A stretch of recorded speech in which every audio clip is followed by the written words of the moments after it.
¿Qué tal amigos? Gracias a Dios por aquí andamos con un video tutorial más.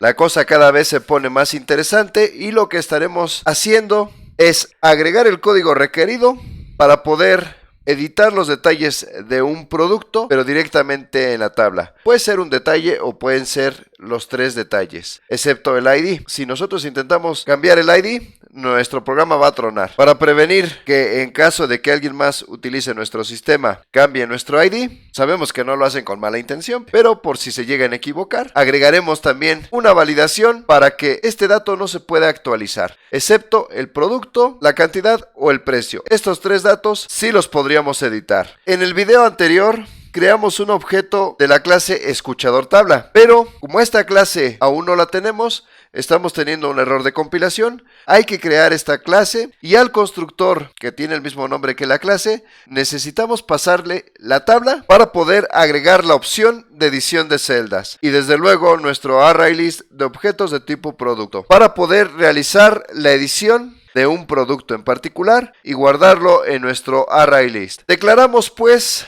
esta clase que tiene como nombre escuchador tabla dentro de nuestro paquete edición. Creamos una nueva clase, le ponemos el nombre de escuchador tabla. Declaramos un constructor. Este constructor debe de estar preparado con dos parámetros. El primero es de tipo JTable, al que nombraremos tabla. Y el segundo será un ArrayList de objetos de tipo producto, al que llamaremos productos. Importamos los paquetes correspondientes que contienen tanto la clase producto como la clase ArrayList y JTable. Ya tenemos nuestro constructor preparado con dos parámetros, ya que aquí al crear un objeto de la clase escuchador tabla le enviamos dos argumentos, uno de tipo JTable y otro es un ArrayList de objetos de tipo producto. Guardamos los cambios. El siguiente paso será dentro de nuestro constructor crear un objeto de la clase editor celda personalizado y la referencia a este objeto la guardaremos en la variable de tipo editor celda personalizado que tiene como nombre editor celda. Prácticamente con esta clase editor celda personalizado estaremos creando nuestro componente para poder editar los detalles de cada producto. Cuando demos clic sobre una celda en particular, recuerden que la celda es la intersección de una fila y una columna, necesitamos contar con una cajita de texto. Esta cajita de texto lo que va a hacer es permitirnos escribir la nueva información o mantener la información de ese producto. Por lo tanto, tenemos que también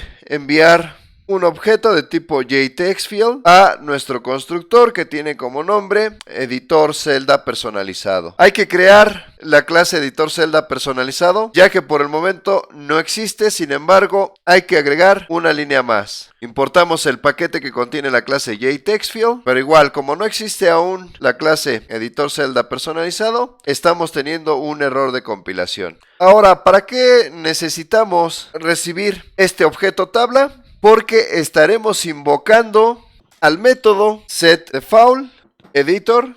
Este método pertenece a la clase JTable. ¿Y para qué nos sirve este canijo? Este cuate es el encargado de establecer el editor de celdas predeterminado. Oye González, ¿y a qué se refiere esta onda? Básicamente, el editor predeterminado vendría siendo el componente que se va a utilizar para permitir la edición de celdas. Cuando el usuario o nosotros mismos, si estamos utilizando nuestro programa, demos clic en una celda en particular. Y a este amigo setDefaultEditor le estaremos enviando dos argumentos. El primero sería un object.class y el segundo nuestro editor celda.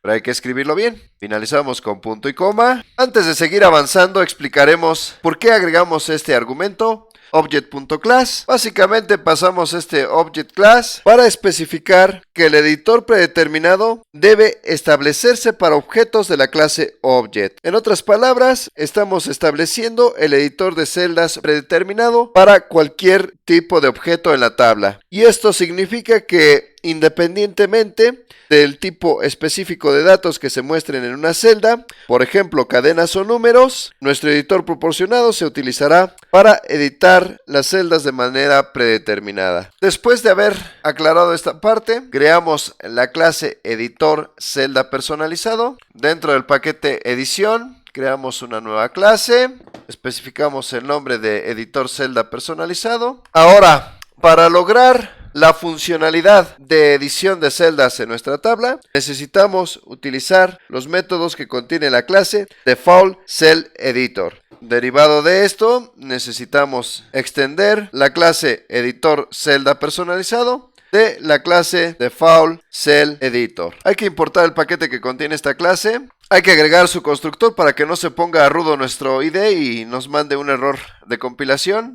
Aquí hay que escribir bien el nombre de la clase. En lugar de escribirlo con Z, tenemos que escribirlo con S. Regresamos a la clase escuchador tabla y hacemos lo mismo. Aquí el objeto que estamos pasando no tiene paréntesis al final. Los agregamos. Y también se nos estaba pasando enviar a nuestro constructor editor celda personalizado una tabla que es la que contendrá la edición de celdas y aparte nuestro array list de objetos de tipo producto. Estos argumentos los estamos agregando de estos parámetros que estamos recibiendo aquí. Regresamos a la clase editor celda personalizado y vemos qué es lo que está fallando. De entrada, a nuestro constructor, cuando creamos nuestro objeto editor celda personalizado, estamos enviando 3 argumentos de diferentes tipos. Por lo tanto, hay que preparar este constructor con 3 parámetros para recibir esos 3 argumentos. El primer parámetro será una caja de texto, por lo tanto utilizaremos la clase JTextField. A este parámetro le podemos poner el nombre de caja editable. Requerimos uno más que sea de tipo JTable, le pondremos como nombre tabla y por último un array list de objetos de tipo producto. A este parámetro le pondremos el nombre de productos. Hay que importar los paquetes que contienen tanto la clase JTextField como la clase ArrayList, la clase JTable y por último la clase producto. Hay que escribir bien el nombre de la clase. De lo contrario, nuestro IDE nos solicitará la creación de esa clase. Aquí estamos teniendo un error de compilación porque nuestro archivo con extensión .java tiene el mismo nombre, sin embargo está mal escrito, ya que estamos manejando 2 letras Z. Entonces la primera letra Z la cambiaremos por S. Presionamos Enter, damos clic en Refactor. Aquí estamos teniendo un error de compilación porque necesitamos enviar un componente de tipo JTextField a nuestro constructor de la clase padre para que inicialice este objeto y haga más procesos. ¿Y cómo le mandamos una caja de texto al constructor de la clase padre? La clase padre es Default Cell Editor. Para mandar este componente utilizamos la palabra super y como argumento enviamos una caja editable que es de tipo JTextField. Antes de seguir avanzando, declaramos 3 variables de instancia. Estas 3 variables estarán encapsuladas. La primera será de tipo int, a la que llamaremos fila a editar. La segunda tendrá el nombre de columna a editar. Será igual de tipo int. Y la tercera será de tipo JTable y tendrá como nombre tabla. Y vamos a necesitar otra variable de instancia más, que también estará encapsulada. Esta variable será de tipo ArrayList que contenga productos. Dentro de nuestro constructor realizamos las asignaciones requeridas haciendo referencia a la variable tabla. Agregamos lo que traiga el parámetro tabla. Lo mismo haremos con nuestra variable de instancia productos. A esta variable le asignamos lo que traiga el parámetro productos. Y ahora, ¿qué sigue? Aquí algo muy importante. Cuando nosotros damos clic sobre una celda en particular, se dibujará una caja de texto. ¿Y por qué sucede eso? Porque aquí nosotros estamos pasando esa caja de texto. Pero si recuerdan, anteriormente habíamos comentado que todos los componentes tendrían que agregarse a un contenedor. Para una tabla editable esto no aplica porque son cajas dinámicas. Es decir, si yo me voy a la primera celda y doy clic, ahí puedo escribir. Lo mismo sucede si me voy a la segunda celda o a la tercera celda, etc. Si no, la cosa se complicaría más porque tendríamos que crear múltiples componentes de tipo JTextField que nos funcionan para crear las cajas de texto. Y por eso es que lo manejamos de esta manera. Ahora, cuando nosotros terminemos de editar una celda en particular, presionamos Enter. Aquí, para que nuestro programa funcione mejor, necesitamos a esta caja de texto agregarle un escuchador. Pero este escuchador será de tipo Action Listener, que también nos va a funcionar para presionar la tecla Enter.